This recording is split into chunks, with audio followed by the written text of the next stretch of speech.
Alright, so another game for today. I thought it would be nice and bring two out. Alright, so over on this side over here we have Slam, who's playing as Reds and playing as the Huns, and over on this side here we have 8th Wonder, who I believe I have featured before on this channel, and he's playing as Blue and also playing as Huns. It's quite a good game. There's a lot of early game tactics going on, and some smart maneuvers done by both players. However, it does come down to really mass. Who can mass the most units? Of course it's going to be a Hun war, so of course they're not going to have to build houses, so... The map is Yachten, for those who don't know. Most map, it has this small lakey bit coming through the middle here.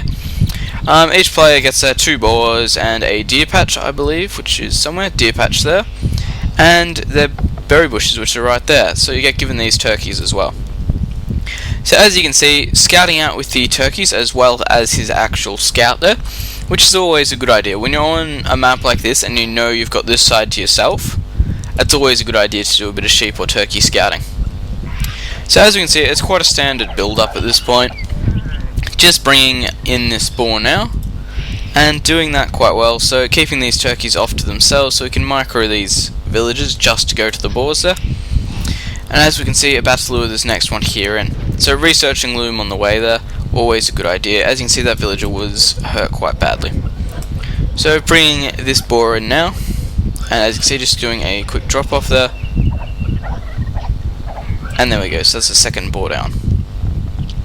As we can see at this point, 8th Wonder is up by about 10 points. That could be due to getting the boar in earlier, but most likely just due to scouting.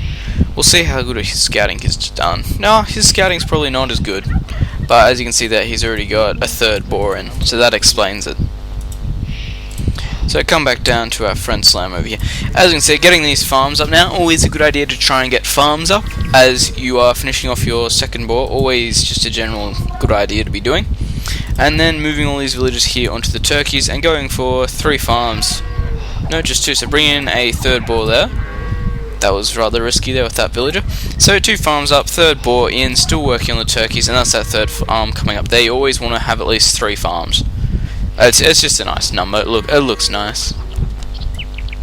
So as we can see, going for a drush right here, bringing in these militia.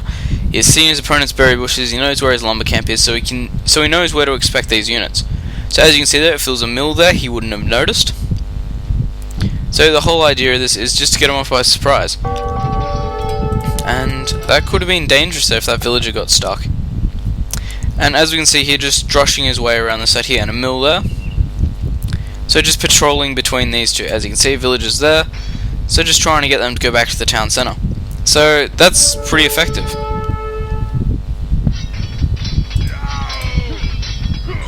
You can see these units here are going to go down, and that is Slam going to the feudal age now. So it means he will have access to archers, and judging by the amount he's got on gold already, he will be going for archers, and the fact he's putting up 2 archer rangers and a blacksmith. That should generally help your idea as well. So, this channel is actually starting to take off. I'm actually liking it. We're starting to get a fair few subscribers just while all this drushing's going on, nothing else is going on. But, thank you to everyone who did actually subscribe so far. It's great. It keeps me going with the videos. It's good to see. It just keeps me going that little bit. So as you can see, archers coming out there, militia still being used. And just using that all defense. As you can see, archers coming up in here, no doubt, and a tower coming up there. Going to be able to use that to shield this tower in. And this archer is in a lot of trouble there, so just doing some scouting there by the looks of it. But yeah, thanks to everyone who actually subscribed, and everyone who's liking my video, leaving comments, thanks for all that, it's all good. If you have any suggestions or anything, definitely post them on the comment section of my channel, because I got a chance to look at them a few days ago, and I've sent some people some emails looking for more. Like, I've had people ask on what's a good setup for a Black Forest game, and I've asked, well, and I've sent mail back asking, well, what kind of settings did you want, how many players, etc. So as we can see, putting a watchtower up there, and quite a large group of archers here. So coming in basically through this side here, very large group of archers being used here, and 1 militia. Nothing wrong with 1 militia. So as you can see here, using these villagers to punch through here. So he'll be able to get in here and come straight up to here.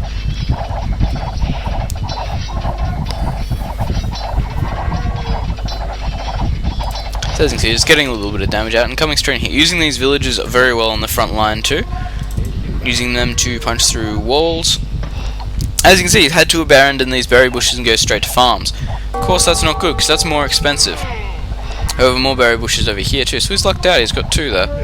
Do you have 2? No. That's unfair as. Oh well. So over here you can see, getting in close here, so being able to take this tower down extremely quickly. And a mangonel out there for 8th Wonder, very smart idea there. However, finding this gold mine here, going to be able to kill off most of these villagers pretty easily. Losing quite a few units there, however I do believe that was a worth it chase there. It looks like there'll be the lag going on there. So as you can see, just shooting down this economy area, and that mangonel moving down over here now. Moving down around here.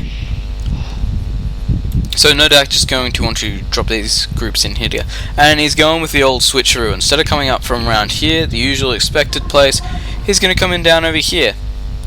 Again, just patrol this gold mine, try and keep his opponent off this gold. As you can see, that gold there is a bit close, and down over here you have skirmishers and cavalry archers and a mangonel coming in. However, in that, these archers have been able to get into this area here, and just come around here and knock out all these villagers around here. So basically when attacking someone, you got to try and weigh out the odds. You want to do more damage than what you lost creating the units that are going to die, or that you actually created.